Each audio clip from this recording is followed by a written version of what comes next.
안녕하세요. 세무사 엄마입니다. 우리 오늘은 신용경색에 대해서 알아볼 거예요. 이런 내용으로 함께 보겠습니다. 여러분 혹시 심근경색이라는 말 들어보셨나요? 이렇게 혈관이 막혀서 피가 못 도니까 심장으로 피가 가지 못하는 걸 얘기한다고 하죠. 그래서 심근경색이 오면 굉장히 위험하죠. 신용경색도 마찬가지예요. 우리 경제는 돈이 없으면 돌지 않죠. 우리가 하는 모든 일이 지금 돈이 있어야 되는 거잖아요. 그래서 경제를 설명할 때 돈은 피다 이렇게 설명을 하거든요. 이 피가 어떤 이유에서든지 돌지 않으면 그게 신용경색이 오는 겁니다. 그럼 왜 돈이 돌지 않을까요? 이유는 두 가지예요. 첫 번째로 진짜 돈이 없는 겁니다. 말 그대로 피가 부족한 거예요. 피가 부족하면 수혈을 받아야겠죠. 돈이 부족하면 돈을 시중에 돌게 합니다. 그래서 돈을 찍어낸다든지 어떤 정책을 통해서 돈을 이렇게 만들어내거든요. 그런데 이 두 번째 보세요.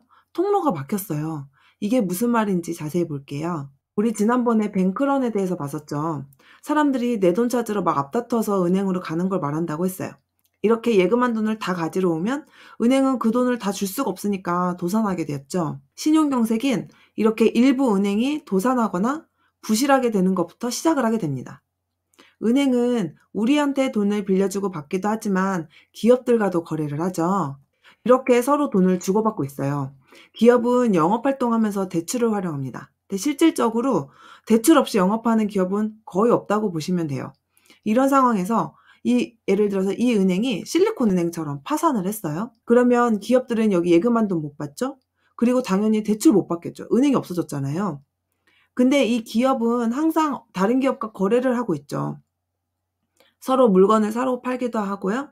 또 재료를 사 와서 가공하기도 하고 하청업체라면 대가를 주기도 하고요. 근데 이때도 돈을 주고받는데 이 기업이 지금 돈이 부족한 거예요. 은행에서 돈을 못 받았으니까요. 그리고 대출도 못 받고요. 그래서 통로가 막혀서 여기도 이렇게 줄 수 없게 되는 상황이 생깁니다.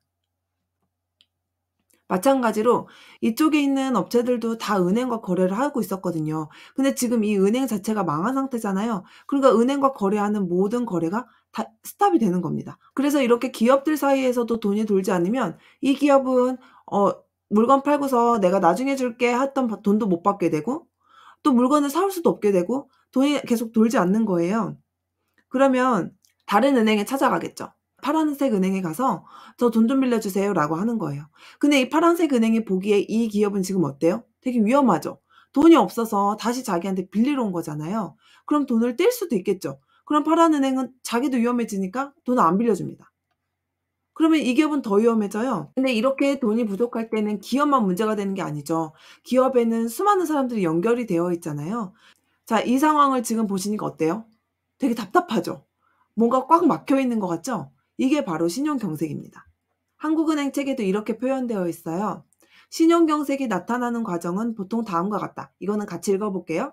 먼저 일부 은행의 도산이나 부실화로 인해서 금융 시스템 내 대출 가능 규모가 줄어들게 된다. 아까 그 까만 은행, 그러니까 우리 지금 실리콘밸리 은행처럼 생각을 해보세요.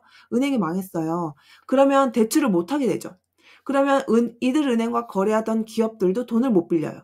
그래서 기업이 망할 확률이 높아져요. 이렇게 되면 아까 그 파란 은행처럼 건전한 은행도 대출을 안 해주게 됩니다. 돈을 떼일 수도 있으니까요.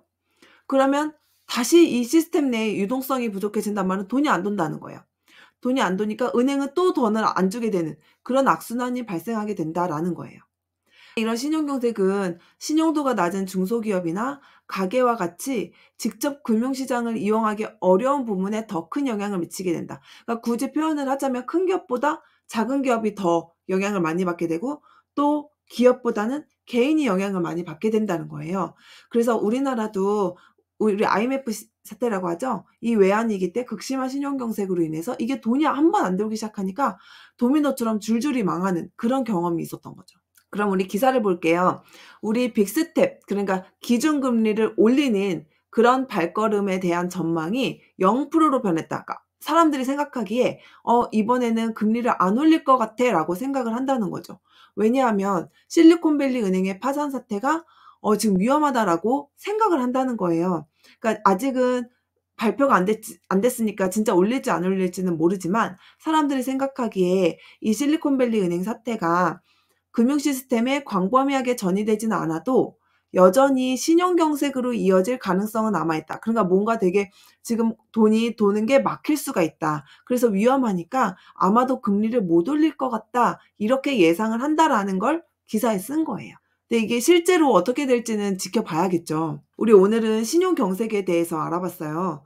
지금 경제가 심상치 않은데 우리 모두 피해 없이 이렇게 잘 지나갔으면 하는 바람입니다. 다음에도 도움이 되는 내용으로 올게요. 감사합니다.